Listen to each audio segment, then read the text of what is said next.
क्या बीजेपी नेता के पुत्र के नेतृत्व में चलेगी जदयू? सवाल उठना लाजमी है। सवाल इसलिए खड़ा हो रहा है कि आखिर जदयू को कोई नेता या कार्यकर्ता या लोग मिलते नहीं जो ऐसे लोगों को दे रहे हैं पद, जो देखिए किस तरह से जन्मदिन मना रहे हैं।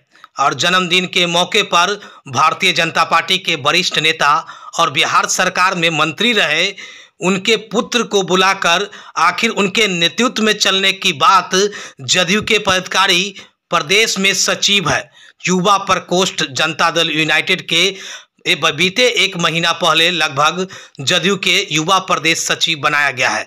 ऐसे में वो अपने आप को उनके नेतृत्व में यानी कि भाजपा नेता के पुत्र के नेतृत्व में चलने की बात कर रहे हैं। उनके पिता के बाद उनको नेता मानने को तैयार है, यानी कि भाजपा नेता के पुत्र को नेता मानने को तैयार है। पहले उनके पिता के बाद कहा, वह खुद क्या कुछ कह रहे हैं आगे सुनाते इस वीडियो में।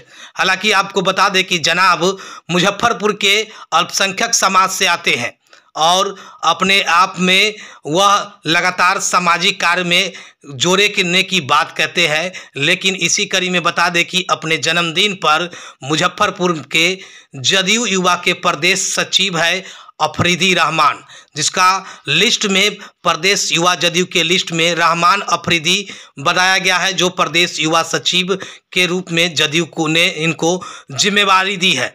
और सवाल इसलिए उठना लाजमी है कि ऐसे लोगों को पद जनता दल यूनाइटेड के युवा प्रकोष्ठ दे रहे हैं जो जदयू को तो नेताओं को छोड़ भारतीय जनता पार्टी के नेता के पुत्र को अपना नेता बनाने को पूरी तरह से तैयार है। ये उक्त बातें उन्होंने अपने जन्मदिन पर केक काटते हुए अपने फेसबुक प्रोफाइल पर लाइव आकर उत्साह में क्या बता रहे हैं, जरा सुनिए आगे इस वीडियो। लाइव आकर के उन्होंने कहा, ऐसे में अब सवाल ये है क्या जदयू भारतीय जनता पार्टी के नेता के पुत्र के नेतृत्व में चलेगी या फिर जदयू इस ऐसे लोगों पर कार्रवाई करने की बात करेगी?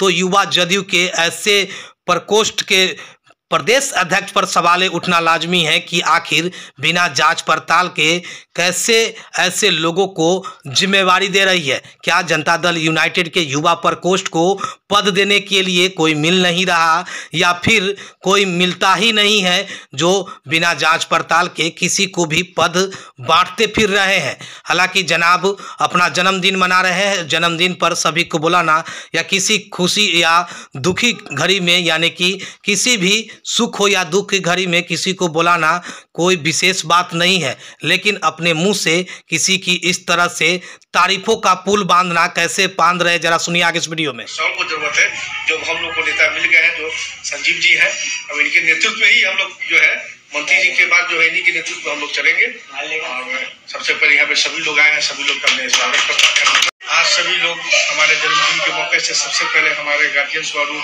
माननीय मंत्री सुरेश शर्मा जी के बेटा संजीव जी, जो शहर में सभी लोग के लिए सभी के बीच जाते हैं, सभी समुदाय के बीच जाते हैं और सभी के सुख दुख को बांटते हैं।